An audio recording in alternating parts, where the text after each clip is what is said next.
Jamaah sekalian, Bapak Ibu yang dirahmati Allah Subhanahu wa taala, 3 bulan yang lalu kita sudah membahas tentang ibadah. Jadi ibadah apa saja yang mendatangkan ridho Allah, baik ucapan maupun perbuatan, lahir maupun batin. Pada malam hari ini kita akan melanjutkan tentang ihsan. Jadi ihsan adalah engkau beribadah seolah-olah engkau melihat Allah. Kalau engkau tidak mampu, maka yakinlah bahwa Allah melihatmu. Jadi muraqabatullah, merasa diawasi oleh Allah. Jika kita semua, panjenengan semua sudah merasakan yang namanya muraqabatullah, merasa diawasi oleh Allah, insya Allah dimanapun berada, panjenengan berhati-hati. Ketika di pasar, di kebun, di tempat pekerjaan, di rumah bertetangga, yang hadir adalah Allah Subhanahu wa taala, maka panjenengan akan hati-hati. Berharap semuanya mendapatkan ridho Allah Subhanahu wa taala. Karena alladzi yaraka, yang zat yang melihatmu. Kata Rasulullah sallallahu alaihi wasallam, al-ihsanu an ta'budallah, ihsan adalah engkau beribadah kepada Allah ka'annaka tarah, seolah-olah engkau melihat Allah. Jadi kita betul-betul merasa kehadiran Allah, merasa bahwa Allah Subhanahu wa taala di hadapan kita, sehingga kita tidak bisa berbuat apa-apa kecuali berhati-hati. Tangannya ketika bertindak, dia berhati-hati. Ketika berjalan, dia berhati-hati. Ketika bergaul dengan tetangga, berhati-hati. Sebab apa? Merasa diawasi Allah Subhanahu wa ta'ala. Ya, ini yang namanya muraqabatullah, ihsan, merasa seolah-olah melihat Allah Subhanahu wa ta'ala. Fa in lam takun tara fa innahu yarak. Apabila engkau tidak mampu melihatnya, maka sungguh ia melihatmu. Kalau kita tidak mampu menghadirkan, ya tidak mampu membayangkan bahwa Allah Subhanahu wa taala berada di hadapan kita, tapi kita harus yakin Allah melihat kita. Dimanapun kita berada, Allah melihat kita. Innallaha sami'un alim. Itulah orang yang beriman. Makanya orang yang tidak beriman dimanapun berada, dia tidak takut kepada Allah.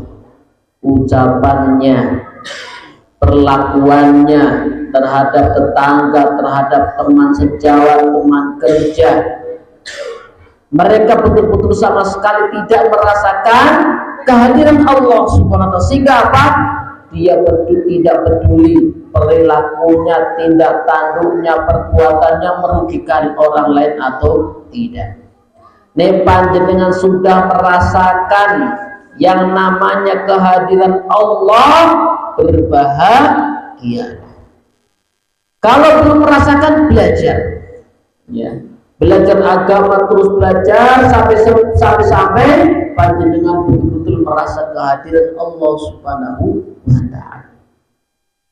Orang yang muraqabatullah, orang yang sudah ihsan, tinggi rasa takutnya kepada Allah Subhanahu wa ta'ala, tidak berani melanggar perintah Allah, sholat yang 5 waktu tidak pernah ditinggalkan, hak-hak dan kewajiban satu sama lain ditunaikan. Itulah orang yang ihsan.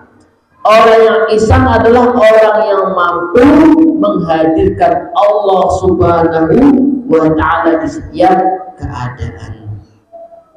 Jamaah sekalian, Bapak Ibu yang dirahmati Allah Subhanahu wa ta'ala, itu berkaitan dengan ibadah.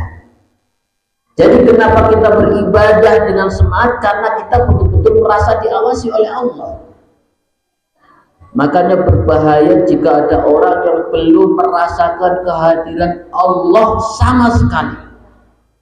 berarti dia harus terus belajar, berusaha sampai betul-betul dia merasa hadir di hadapannya Allah Subhanahu wa Ta'ala. Itulah orang yang beribadah dengan sebab takut kepada Allah Subhanahu wa Ta'ala.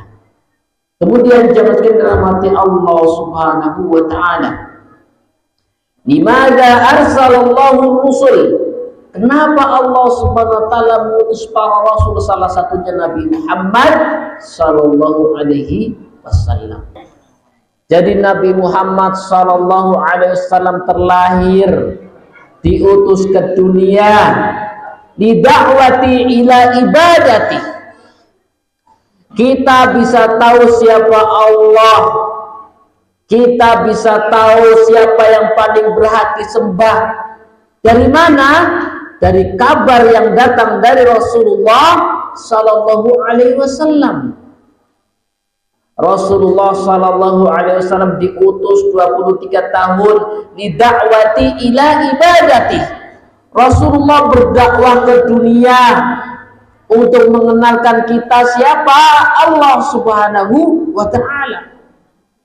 Kemudian juga Rasulullah sallallahu alaihi wasallam mengajarkan kepada kita tata cara beribadah. Kita jadi tahu caranya sholat, kita jadi tahu caranya puasa. Dari mana?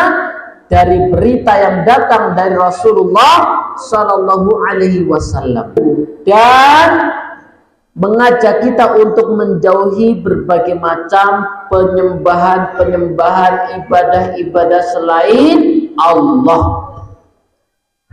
Yang ketika itu Rasulullah SAW berdakwah di Mekah, di Ka'bah itu ada sekitar 360 jenis berhala. Jadi Nabi Muhammad SAW diutus untuk mengajak manusia untuk hanya beribadah kepada Allah, menjauhi peribadatan-peribadatan, sesembahan-sesembahan selain Allah Subhanahu wa Ta'ala. Yang tadinya nyembah patung-patung, nyembah batu-batuan, pohon angker, diminta oleh Rasulullah SAW dibuang sejauh-jauhnya.